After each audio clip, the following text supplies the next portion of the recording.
All right, what's up, you guys? UFO Proof here. Well, I was having to wait a couple minutes to start. There is a street sweeper outside sweeping up a bunch of leaves, and it's super loud. So I was just trying to wait, but I don't know if you guys can still hear it or not. But hopefully, it's gonna be past soon. So anyway, so we are going to do this whole hangout profanity free, no swear words. Okay, so we can see how YouTube's analytic bots how they operate, and if we, if there's a, if that's what's really messing it up for our channel. So um, I will put the link in the comment section on YouTube to use that street sweeper again. What up, Sergeant Shill? Sean, how you doing, brother? I don't know if you guys can hear that, man, but it's super loud here. I tried waiting, I thought it would go away, but man, it's just sitting out there, just making a ton of noise. Yeah, so if you want to come on and join the Hangouts today, feel free to. Just make sure that we don't use any naughty language, all right?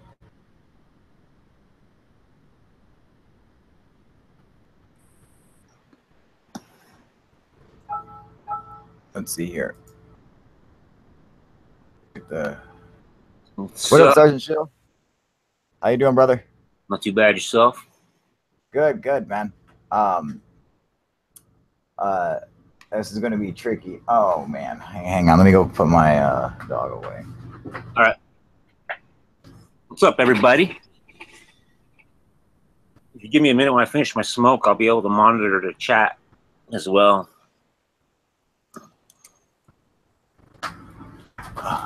All right, I'm back.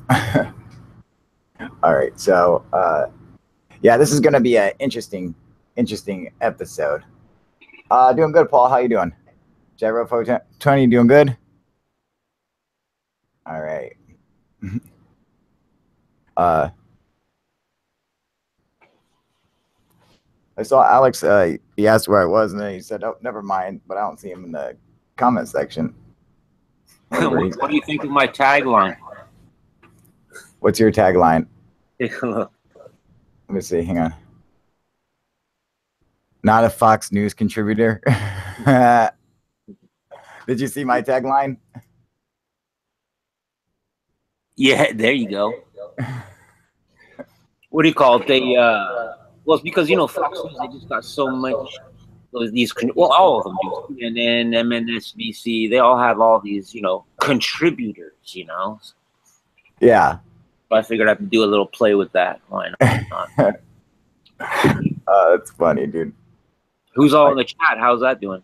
Chat is doing good. It looks like we have grab my phone. About three or four participants. What up, Jax? Get about 6 people watching. Probably because the name of the video is Puppy Tries to Attack Laser. So like no one wants to watch this. But well, that's not what we're going to talk about. However, hang on a second. Where is the? I can't get there it is. All right. So get me up here. You want to see something funny, and it just made me think of this because I was like, I had to do something like normal, like they would do on YouTube. What up, Sebastian? I don't know. Can you see my screen? Yeah. Check this out. This is great, dude. This is my dog. This is Leia. That's my high-powered laser. And she's trying to bite like the beam. It's crazy. It's so funny. I wish you guys could see it better, dude. It's hilarious, man. She's like going after this beam. Oh, man. Maybe if I make it smaller. That's I'll try to not. make it smaller. Maybe Oh, you that'll got help. two dogs? Yeah, see, I hate that it's man. This street sweeper outside is just terrible, dude. I'm not hearing it. That's a good thing though. That means your mic ain't really There we picking it go. up. Try to make it small. Maybe that'll help. No, it's still all choppy. It was a hilarious video, man. Yeah, I just noticed your I don't like title this laser. a minute ago. I was like, what? That's so funny.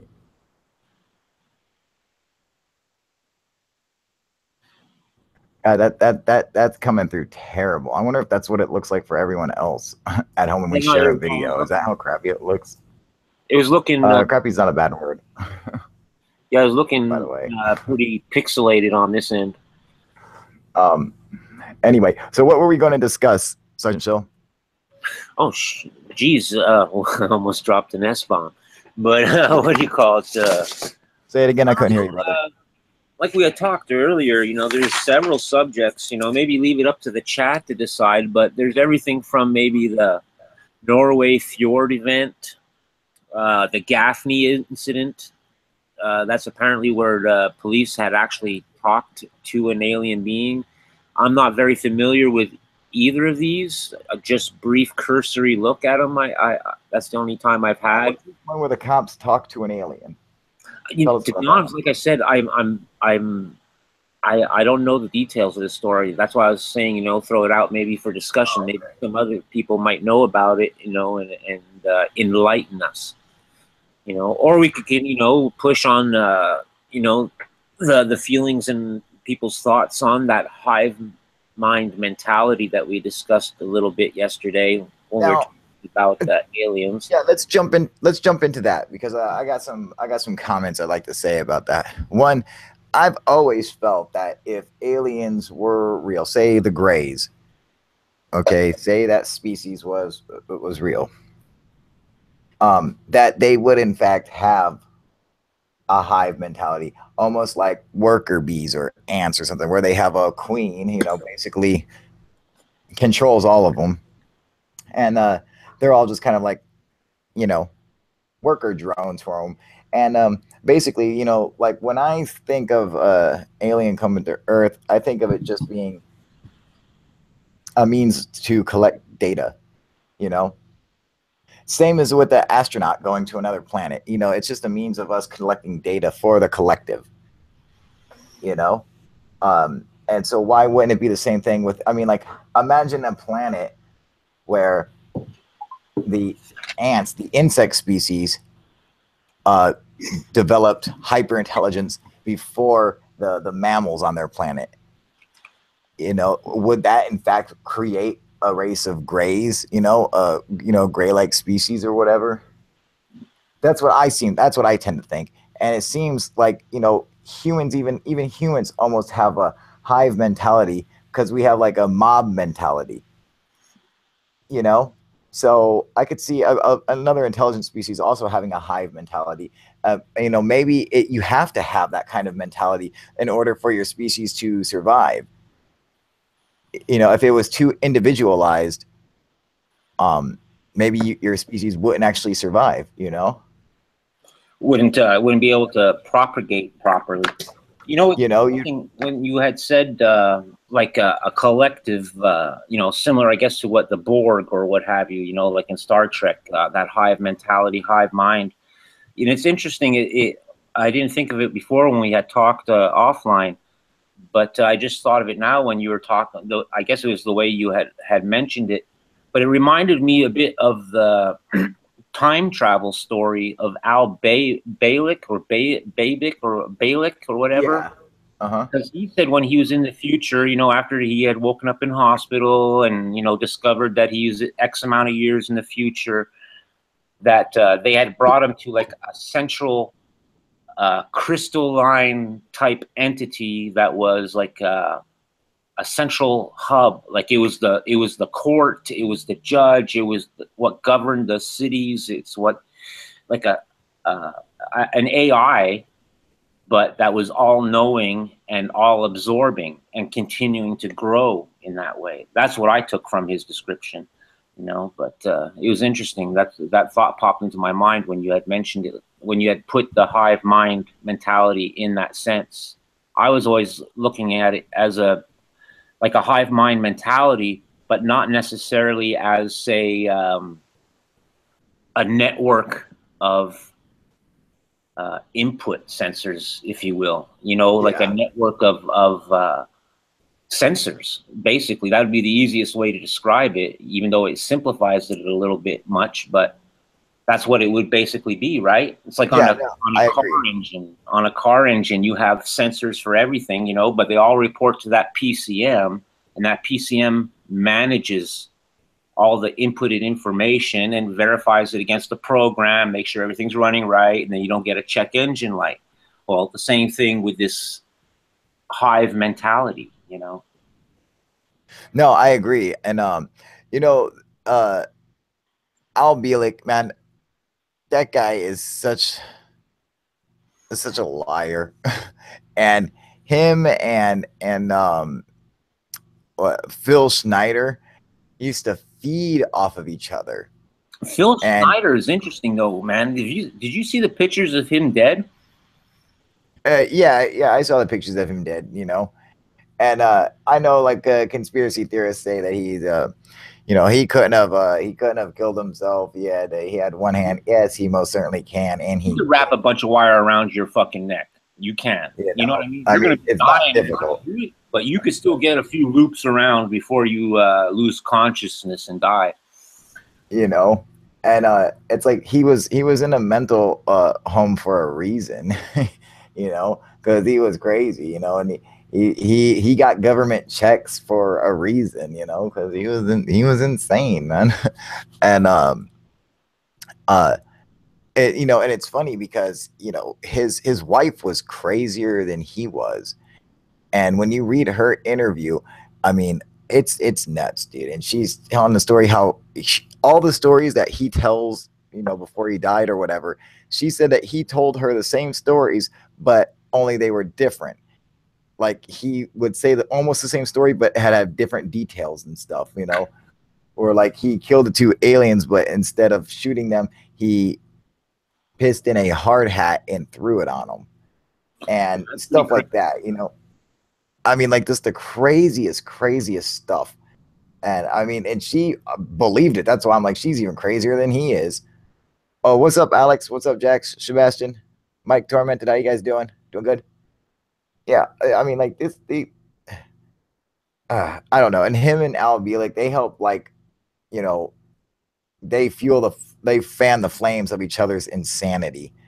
And not that they, you know, have anything to do with each other, although they would go on these tours, these speaking tours together, and kind of just both, like, help verify each other's nonsense lies and stuff like that, you know. You know, like, just, it's like the guys, not only did Bill Schneider, you know, go to war with these aliens in Dulce, New Mexico, but he also worked at Area S4 where Bob Lazar worked, you know, even though he was a geologist, you know, just the stuff that, and I just find it funny that they issued a geologist a Walther PPK. I found that always odd about his story too. He was so specific on that firearm, you know, like, I don't know, like, okay, yeah, I had a Beretta M9. You know what I mean? When I was active duty as my sidearm, I had my M4, but I didn't go saying, well, I've got a fucking Beretta M9, you know, or whatever. It's my pistol. You know what I mean? Yeah, exactly. You know, my issue. You know, that's how I. But everyone has their own way of describing things and using their terminology. I just found it kind of odd, and especially being a Walther PPK, kind of ironic. Same gun that fucking James Bond uses. Oh no, you didn't. Oh.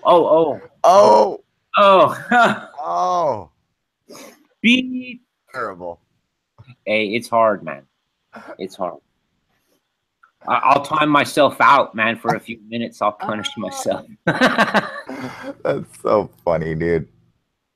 Oh, And man. you know, it's funny. Just before we went on, too, I said, "Watch me be the first one to drop an F-bomb." You know, he said, "Oh no, I've got this, no problem." um, what are you saying? It keeps continuing. Looks like Jack says it keeps continuing to buffer. Oh man, It's working good here. I'm watching. I'm monitoring on my phone. The stream is going good, as far as I could see. Jason is saying Augustus would be proud. Yeah, yeah. I replied to one of his comments with a little encouragement. Oh man, dude. Oh, one of the haters already came out. Oh my god, you guys should have seen.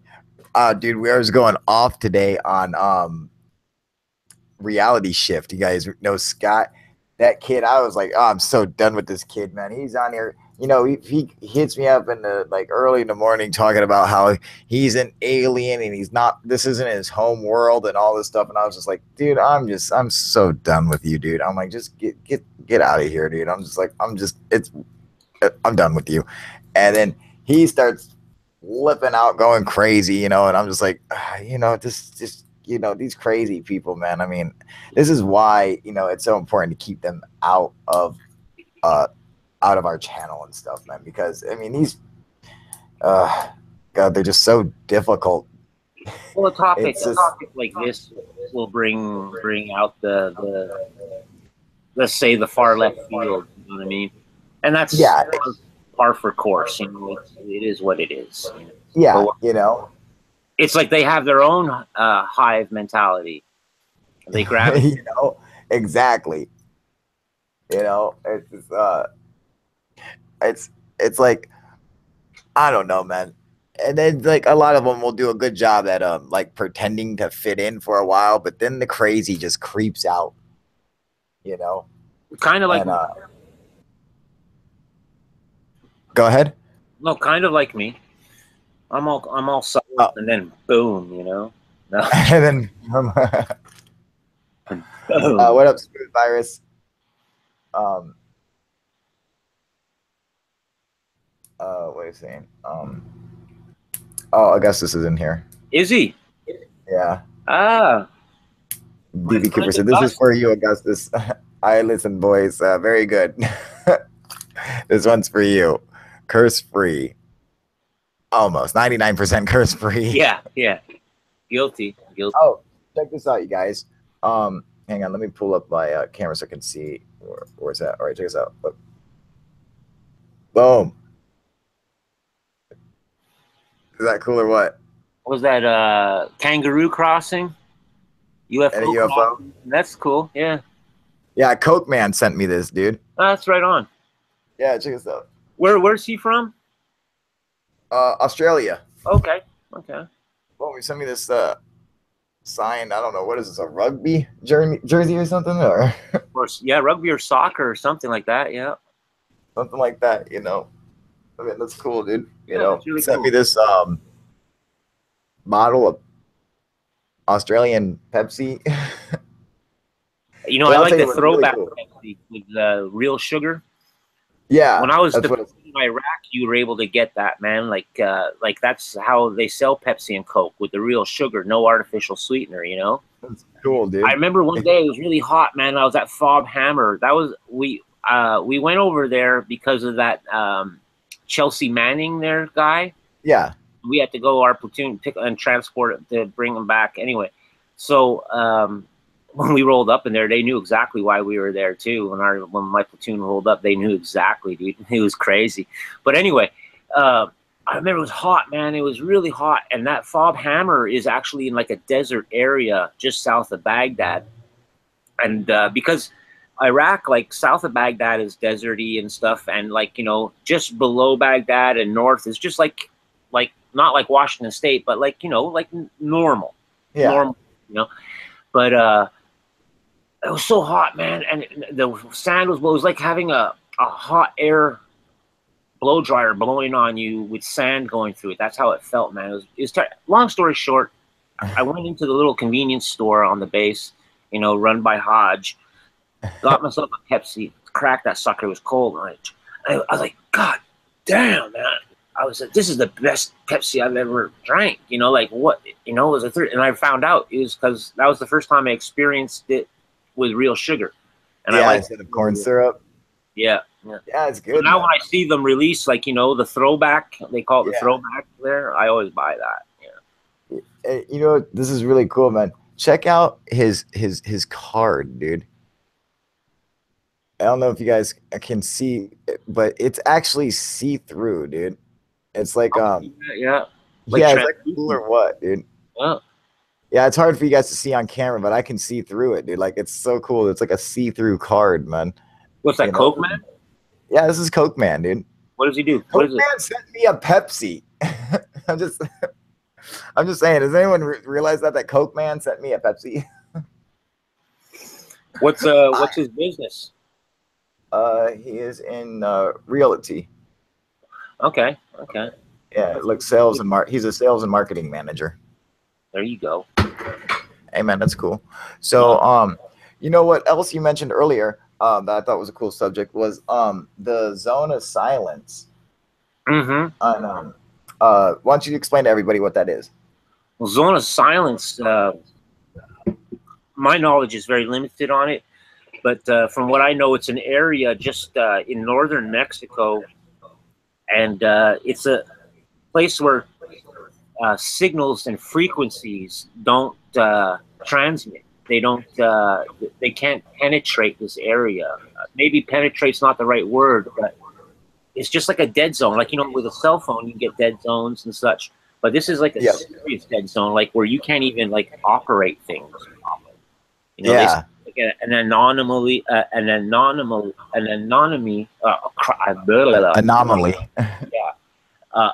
In the magnetic field there that causes that, because I believe, if I understood correctly, that even if you were to set up like with walkie-talkies, like between me and you, you know, X amount of distance, it wouldn't work.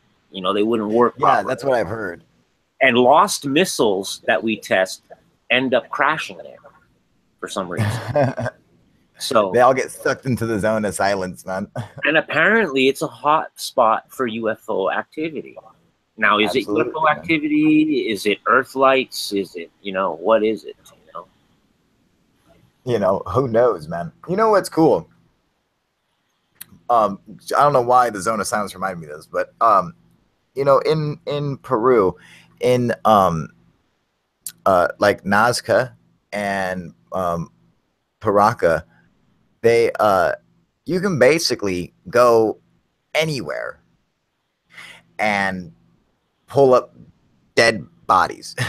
There are like literally they're just strewn everywhere. Everywhere you go, if you dig into the ground just a couple feet, you're gonna find bones, skulls. They're just everywhere. They just littered the desert of Nazca, and you know, I mean, that's just that.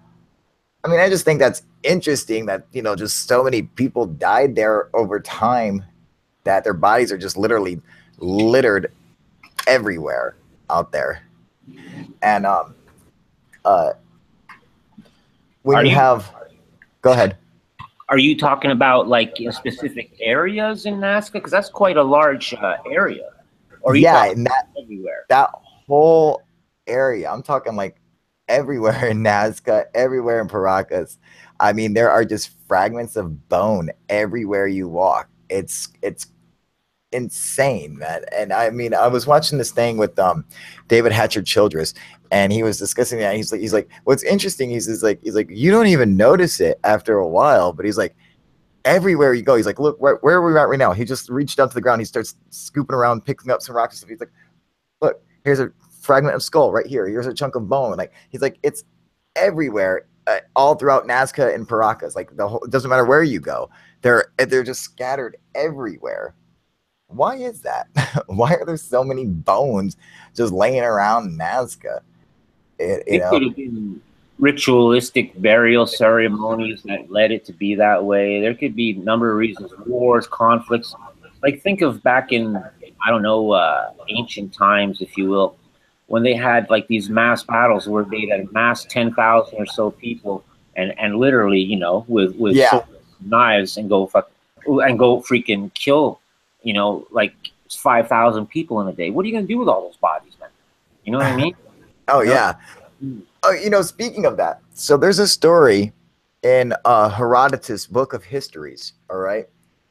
And Herodotus is speaking of a war, and the Egyptians, and now at the time when he came across this killing field, he said there were skeletons everywhere from both soldiers from both sides, but that he could tell the Egyptian soldiers from the other soldiers instantly because their bones were so incredibly thick that even being in the desert for thousands of years, they were basically unbreakable.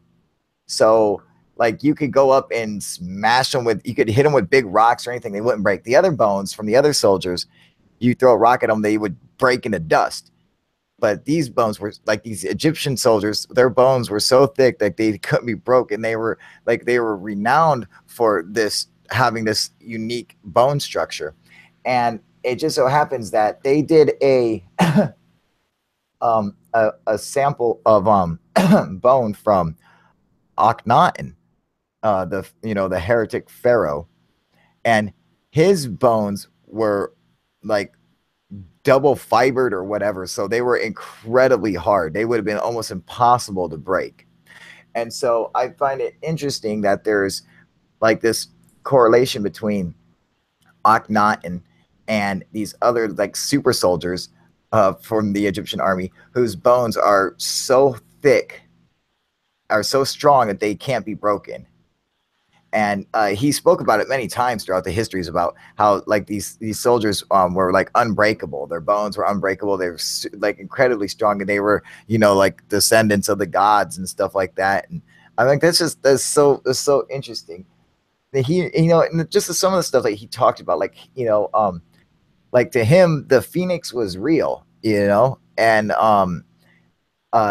although he had never seen it, he just believed it was real, and he described the way it was. But you know, he made it a point to say, well, I've never actually seen it, this is what's been described to me though, and what it does. But one thing he did describe was the flying serpents, the flying snakes that would come down through these canyons and would litter the ground with their bodies and stuff when they would die off or whatever. He said that these snakes flew around with wings. So at one time, snakes had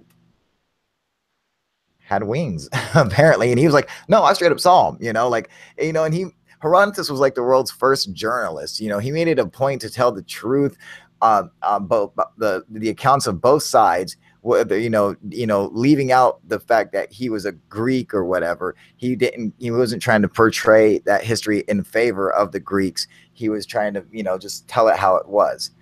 So if the Greeks did bad, he would say that they did bad, you know? He gave like a non-biased account. Correct. He gave a non-biased account, you know, because a lot of times he was making Greece look bad, you know, and he's like, but I got to tell it like it is. He's like, I want to try to record the history of everything the way it was, and not, you know, not because even back then we were trying to affect history and stuff. People were trying to affect history and how it saw, you know. History is written by the winners. Absolutely. You know, like think about China. I mean, there was a whole history of China before the Chinese emperor came along. There was thousands of years of history that's completely gone because they started time over when he became emperor or whatever, you know. So all that history was erased and they started anew. But there was a time before him. And just like how they are in North Korea right now, I think they're in the year like what, 31 or something. Yeah, something like that. Something crazy like that. That's like they started a whole. They're like, okay, we're this is the beginning of time when this dude was born, you know, like a couple years ago. Drilling down on that bone subject that you're talking about, like the additional fibering and the strength and such. And there's two things that came to mind when you were talking about that. The first thing was that Star Child skull. Now they've shown that it's human, you know what I mean? Like it's not an alien DNA. They got those results back, etc., etc. But it still doesn't explain the abnormality with the bone thickness and the fibering in that bone. They haven't been able to solve that aspect of it yet. And the second thing that came to mind when you were saying versus like the bones getting, you know, crumpling to dust, and ones that are remaining intact and such. Mm-hmm. It reminded me a bit of that theory of in ancient Indian texts and such of the Vimanas and their nuclear wars or what have you. Yeah, you know, those bodies like that are somewhat like cemented or fossilized or impressed into these sands or rock or what have you.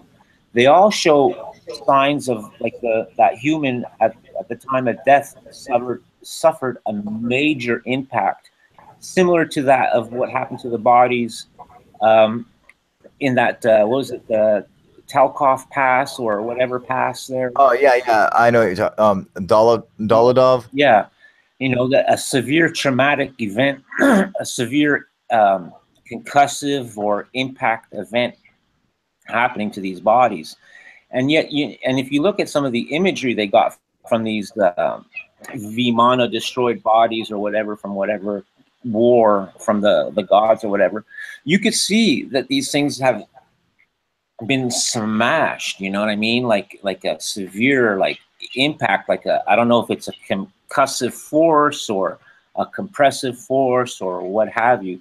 But those are a couple of things that popped into mind when you're talking about those differences in the skull, well, into the bones and the structures and such. And I'm wondering if things are related in some way.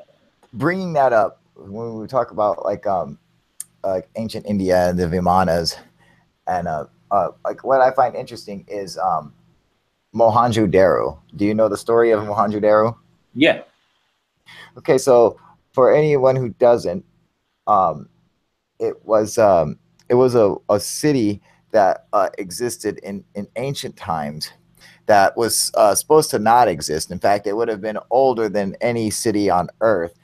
And so they're like, oh, it's not. It's just a myth.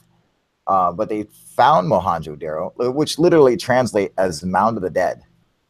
And when they found Mohenjo-Daro, as they uncovered it, they found bodies just strewn everywhere, laying in the street. Some of the people were even holding hands. And it looked like something had just killed everybody off in a split second. And they say that possibly a nuclear device was exploded because the bones are actually some of the most heavily irradiated things on Earth. Yeah, okay. Good point. They still did well, obviously, you know, because of the half-life, but they still detect that radiation. Yeah. Yeah, and they had to study these bones and stuff. They had to paint with like layers and layers of lead paint and stuff, just because the bones were so highly irradiated. And but not only that, it also seemed like the bodies weren't scavenged on by animals, so they were just left alone for some reason. And part of the walls and the city of Mohenjo-Daro was vitrified, so it had turned into glass, you know.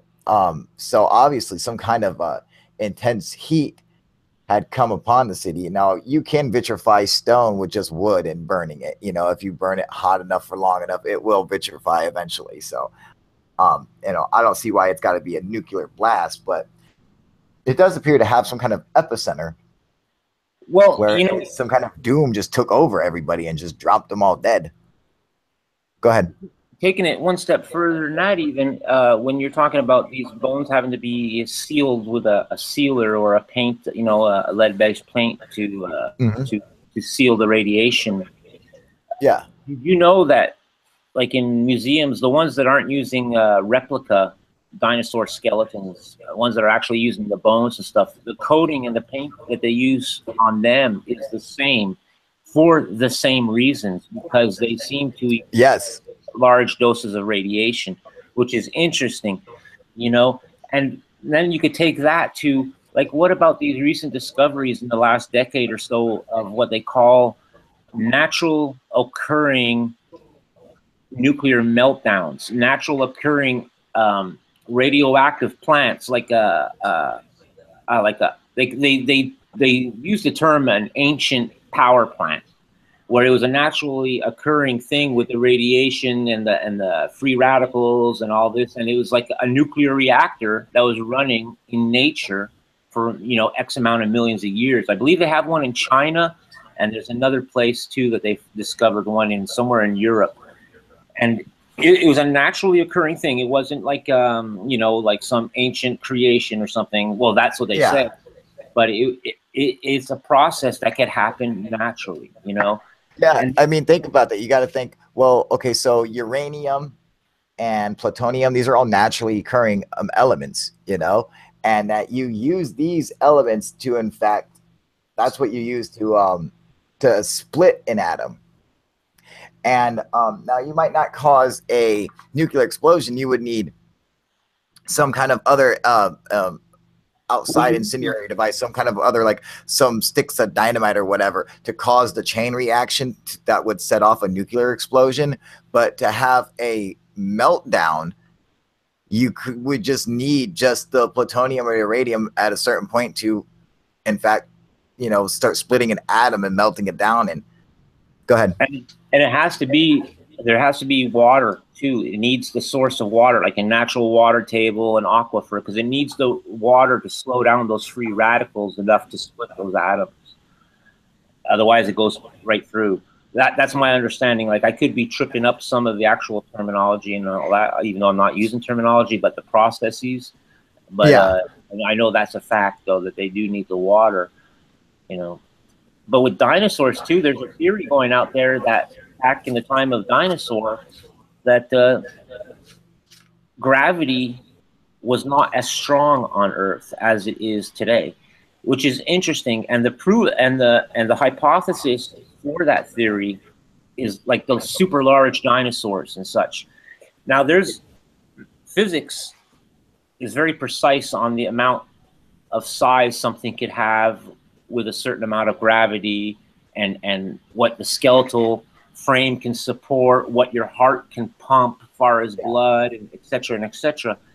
And if you take these large super dinosaurs like the whatever Brontosaurus, I guess, whatever they're called, I don't know dinosaurs very much, but you know what I'm talking about, like, you know, the super big ones there. Like Argentinosaurus and stuff. Yeah. Like, they wouldn't have been able to exist at that size without it being less gravity. Their heart wouldn't have been able to. They were saying that they would have to be fully aquatic animals to support that kind of weight, and we know them for a fact not to be aquatic animals. So how do they support that weight unless there was like less gravity? You know, the atmosphere had to be conducive for gigantism, you know.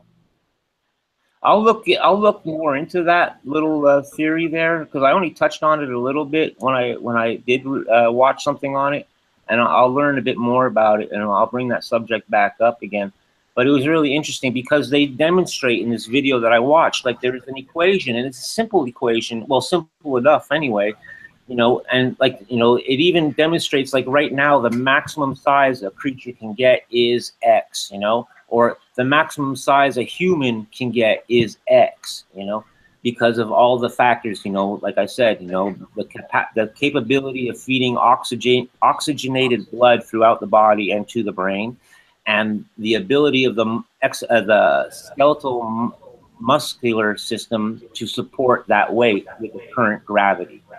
And it's a certain thing they do with squaring, and I'll research it further, and I've taken note of it, and I'll bring it back up when I've got better. It makes sense that, you know, you can only be a certain size, and that, you know, the planet really has to be, you know, you have to have everything working for it, you know, just like in the Ice Age, everything was big and hairy and stuff like that, you know, so it's like the, you know, everything would have been, you know, so including the plant life and stuff like that, just like in the Cretaceous or the Jurassic or Triassic or whatever, you know, the plant life matched the animal life. The flora and fauna always matched each other. And so they were either gigantic or small or whatever. Go ahead. Well, they do know that back in these prehistoric times that the oxygen levels were a lot more elevated than they are today, you know? The oxygen versus CO2 ratio was a lot different back then, which allowed for these giant insects, giant plants, like you had said, and such like this. And even in what I was just talking about prior about maximum sizing in accordance with the gravity and all this, they take that factor into account. You know what I mean? Because I remember talking to somebody else about it, and they said, well, there's a lot more oxygen, so that, you know, you're getting a lot more oxygen in that blood for take, so that, you know, counteracts that and allows for the larger creature. But no, it doesn't. It still comes down to the gravity factor and the skeletal muscular system. You know, absolutely. So, you know, it was interesting. You know, it makes me wonder, you know, why, and I always bring this up, man, but I'm like, why wouldn't there have been giant humans during the Ice Age? I mean, we know for a fact that we existed well into like even before the Ice Age, which what did we find out that ranged from? The last Ice Age was peaked like 21,000 years ago, and it ended at the end of it was 11,000 years ago, but that was the Holocene period or whatever. That was the end of it, but it was 2.5 million years ago, peaked at 21,000 years ago, and ended 11,000 years ago. Correct. And now we know for a fact that the first bipedal apes. Super chat. Super chat. What? Oh, super chat. Yeah, I love it. You're the man, Alex. Awesome, brother. Thank you, sir. Oh, sweet, dude. I love a super chat, buddy. You're the man. I can't cuss, but you know what I'm saying. F yeah. Right on, brother. Thank you, sir. You're the man. So if we know that bipedal apes are like the first hominids appeared 9.7 million years ago, at least, in Germany, not Africa, amazingly, and that humans probably came around. I mean, they say the first humans, the first, you know, fully developed Homo sapiens sapien came around. They say it used to be around 250,000 years ago. I think they pushed it back to around 450,000 years ago now. Mm-hmm. And so yeah, I mean, like it could have even been further than that. But just think, the first Homo sapiens were around 1,000 years ago. That's well into the Ice Age, and so if everything else had to be massive and hairy and stuff like that, wouldn't Homo sapiens have to be the same? And when you take into account, like they say that there were, like the Bible says, there were giants in the earth in those days, and also after that, you know, could they be talking about the Ice Age? Could they be talking about the age that they left? And this, you know, that there were giants in the days. Are they specifically speaking of men? Maybe they're talking about animals in it, you know, but I like to think they were talking about men. Well, they say the greatest advance for us is when we became, other than like scavengers and vegetarians, and we learned fire and able to cook our meats. Because prior to this, we required a larger abdomen area and a bigger gut in order to process and break down these fibrous foods that we're eating, plant life and such.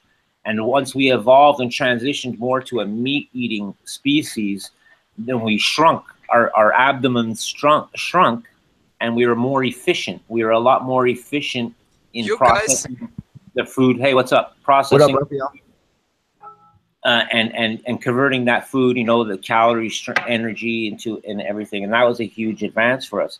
But you know, as far as giants in the past, it's very possible. You know, how about all the stories of finding those giant skeletons in what is it, in the Grand Canyon area or New Mexico or what have you, Arizona and such. I want to touch up on something you just brought up. You know, us finding fire. Now, I think that's interesting because while you're covered in hair, and just like apes do today, you will do anything to avoid fire. Okay. And then there are other animals who aren't covered in hair, like pachyderms, and they, like rhinoceroses, will uh, go and stomp a fire out just naturally. You know, they just go and do that for some reason. But an ape, any creature with fur, will do anything it can to stay away from fire, because you'll burst into flames. So, what made humans Product placement to be willing to go up and somehow, because they say, oh well, the first fire came from lightning and from the sky, like something burst into flames, and we just stole some of the fire from that. And I think that's where you get the whole story of like Prometheus, you know, giving man fire. And, you know, the gods were upset with Prometheus for that because they wanted to keep men stupid.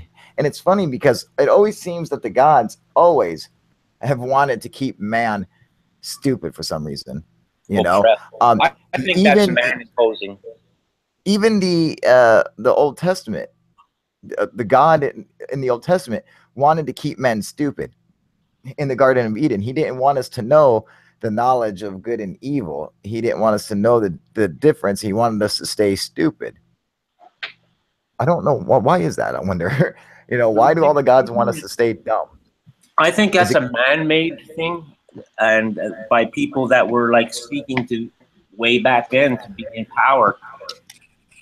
You know, if you keep people ignorant around you, well, then you're the smartest. You know, you're the brightest bulb in the bunch, right?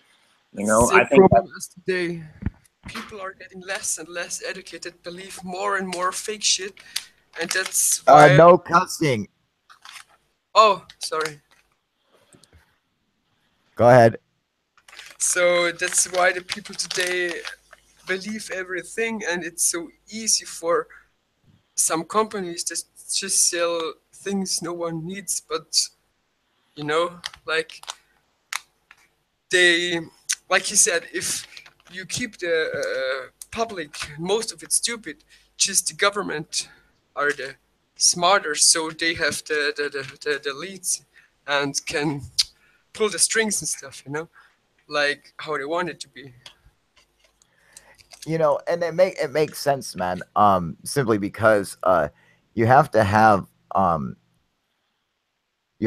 people who are intelligent basically control and manipulate the people who aren't intelligent, because they would be a danger to societal structures. A threat to those who have. You know, it seems like society wouldn't accomplish anything. You wouldn't even be able to have a structured society unless you had, you know, intelligent people at the top manipulating the masses down below. Nowadays, I'm not saying it's a good thing, but I'm saying it's probably a necessary thing. Yeah, but back in the days, they made it to get like land and expand their horizon of influence. And today they make it to get even more money they can't even spend in their whole life. They're so greedy today, dude. But for the fire thing, you know, like you were saying, you know, there's the belief that, well, lightning strikes, you know, started the fires, and, you know, we saw them. And I agree with your point. You know, if we were, you know, covered in more hair, yeah, you're going to avoid fire. But yeah. I think the thing is, you know, the animals that didn't avoid the fire and got caught in the fire and killed and therefore cooked in the fire, us being that scavenger primal, you know, that primal instinct to scavenge, sees the carcass there that's charred and burned or what have you. We dig through it. Oh, you know, good, you know, and we continue. Now we know that, well, when we burn this thing, it's better. It tastes better. It's easier to eat. Exactly. And that, you know, over time progressed, and that's what in turn, you know, changed our digestive system, because our digestive system has evolved, you know. We live a symbiont life with all the bacteria in our body. If we didn't have it, we wouldn't exist. We need it. You know, we need that millions of bacteria on our skin. We need all that bacteria in our gut. Without it, we would not be able to process. There are more bacteria, microbiology, more bacteria in your body than there are stars in the whole universe. Also, that's not true. That's true. That's true. Neil deGrasse Tyson said it, and saying it's true because he's an astrophysicist, and it's his profession. Not true. But another thing is 3 kilograms of your body weight are bacteria. Okay, but how many? Okay, all right. So there are 18 quintillion stars or something. They have a number for the bacteria that, on average, is in the human body, but they don't know how many stars there are in the universe. Because first of all, we don't even know where the universe ends. Exactly. You know, that's just good wordplay and good PR and good talk for a public speech or whatever, or a lecture. You know, Neil deGrasse Tyson is a gatekeeper. He's a very smart man. There's no doubt about it. And he does break down several topics, you know, about dimensions and how to explore, you know, to be able to understand dimensions. Also, and Lawrence Krauss. Lawrence Krauss, another great one. He's a gatekeeper too, though. They're gatekeepers, man. These are people that are in these positions put there by the establishment, maybe even a deep state related establishment, touching back to last night's conversation.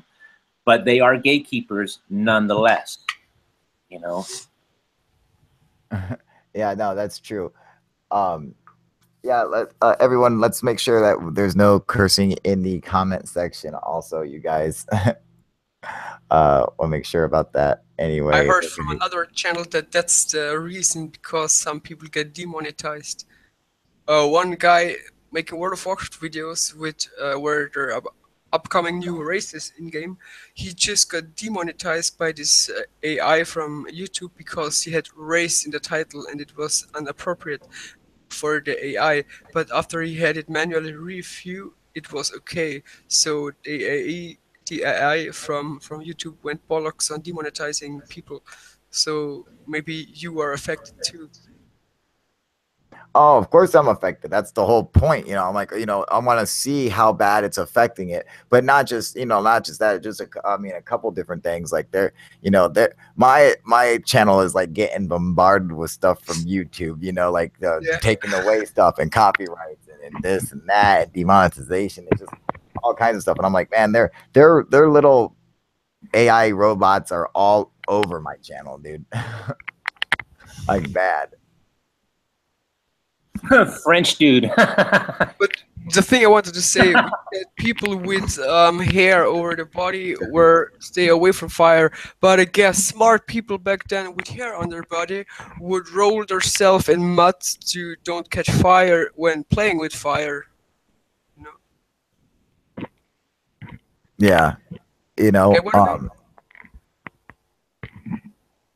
say it again.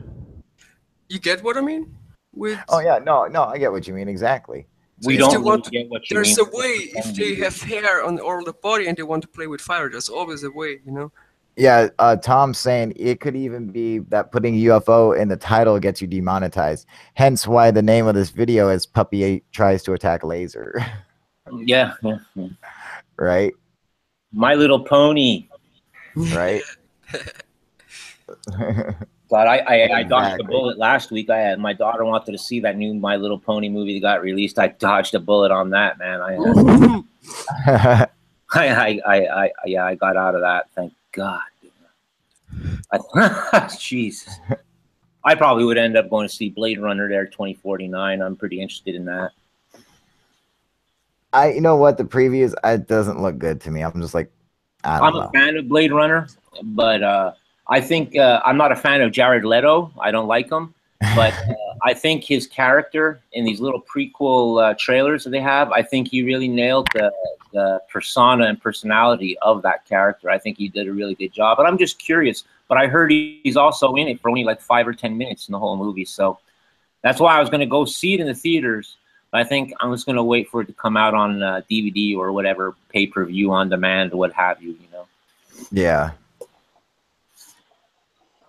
Oh. I'm out. Take care, man. Right. Oh, you out of here. Yep.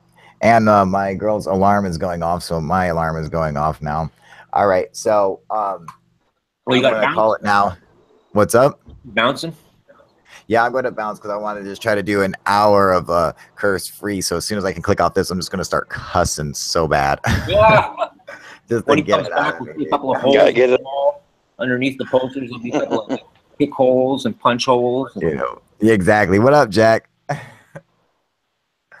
Yeah. I think I gotta go wake my girl up. Her alarm's going off right now. But hopefully our little test Justice is happy. Will work, and we'll see if this works, man. What's going on, James? Hopefully, let me mute my YouTube. I'm hoping this will work. And I just want to see what will happen, you know, compared to my other videos, how YouTube will look at this one, what will happen, if it's going to get more views, if they're going to let it, you know, get put in suggested videos more. I don't know. But what about the smoking? You know, I want to see what happens, man. You know, think that's going to affect it too? Oh yeah, definitely, man. All that. So we'll have to cut that out during certain videos. Right? You know, I might have to. You know, I mean, I'm not going to be cutting out anything. This is just a test. I'm just testing it. You know, I mean, like, I'm just going to have to think of other ways to, I don't know, you know, get paid from it, dude. Other than just going by view counts and stuff like that. You know. Like maybe through my website or whatever, and, you know, just doing other stuff like that. Because I'm like, I gotta be me. It's just, you know, I just can't do this. You know, I mean, like, and don't get me wrong. Like, I can go without cussing. It's not like I have to cuss, but it's fun. Do you got Patreon? You know, what's up? You got Patreon? Yeah, I got Patreon. Okay. Yep. You know, so, you know, do something like that or whatever. But all right. Anyway, you guys, I will. Before we go, what's up? Hey, you gotta get one of them sweet ass UFO tattoos like Steven. Boy, I seen that last video. Boy, that was cool as hell. I got it a while ago, dude. Hey, you might want to touch. I got to get it finished, man. You might want to let them know there might be a nice little surprise coming up that we're in the beginning stages of planning out. Don't give them any details though. But. Yeah, you know, but that is true. You know, I do have a web page that's coming out, and you know how we I don't want to go into the details, but remember how a while ago I was discussing putting up my camera, one of my security cameras, so people at home could control the camera and UFO hunt with me at the same time. Yeah, it's like we got something like that in the works cooking up, but it's going to be even bigger and better, and it's going to be awesome. And cool. It's going to be a lot of fun. You know, it's in the beginning stages, so you know we'll talk more as it gets fleshed out and everything. But it'll blow your mind. Yeah, it's going to blow your mind. You guys are going to dig it, man. It's going to be super cool. All right, you guys. You know, Sergeant Shield, man, thank you so much for coming and joining on here and almost being curse word free. Hey, only dropped one. Only dropped one. Only dropped one. Good job, man. I amazingly did not drop a single cuss word this entire time, dude. I told you, professional, baby. Gang bang the like button. That's right, man. All right, I gotta go wake up my girl. Her alarm's is that a bad word? Driving me crazy. All right, Jack, James, you guys, thank you guys for coming on here at the last minute. You know, hey, Alex, everybody, Renee Cruz, Cubid, you guys, Sebastian, Cons, everybody, Paul. I didn't even see you there, Paul. Tom, thank you guys for coming and joining me, and I got even you, Augustus. All right, and I will see you guys again. Hopefully, you guys will be back on tonight at 8 o'clock, and I will see you guys there. All right. All right. Thanks again, guys. What's up? I'm just saying bye to my boy Augustus. That's right, man. Oh, don't forget to hit the like button, like smash it. All right. And share this video. Hit the subscribe button. Make sure you go and hit the notification button on my YouTube channel. Go click that little bell. And Don't forget to go and pick up some new UFO proof gear from Teespring. Also, I got something coming out that's gonna. I'm just gonna show everybody right now. All right, why we're here, because this is gonna be this is gonna be awesome, and I can't wait to get myself some, and I'm going to, and this is just baller. Just wait a second. All right, I gotta show everybody why I'm here. Just before I get out of here, hang on. Okay, I gotta let this load up. Here we go. Hang on 1 second.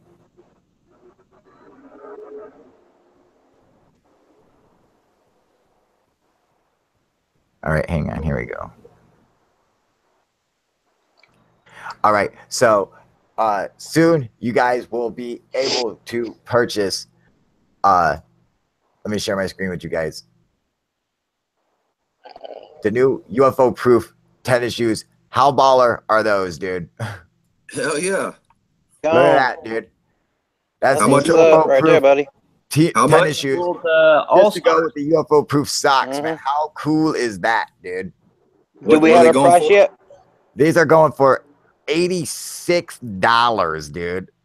Dang. Is that nuts? That's okay. Hey, They're pimping though. They're pimping. That's what Hot I guess Pockets to make are. your own shoe, I guess it's not too bad, but I mean, it's like ridiculous, dude. But I know I gotta That's get me cool. a pair. Look how fresh those are, dude. Hell yeah. I like made the that alien on bad. the back. I made all that. Is that bad or what, dude? Yeah, that's nice. It's like That's Vans. nice. almost. I like Exactly, dude. Is that cool or what, man? Hell yeah. That's gonna be so sick. Yes, you guys will be able to pick those up. Alex, go pick yourself up a pair, man. Match those UFO proof socks. Oh, I can't wait to get those socks too, dude. Get the tattoo too. You know? Exactly. So Steven. yeah. I just wanted to show everybody that. I'll stop sharing my screen. All right, you guys. Thank you guys for coming and joining me today. And I will see you guys back here at 8 o'clock Pacific time. All right. All right, guys. UFO proof out. All right, late, you guys. Out.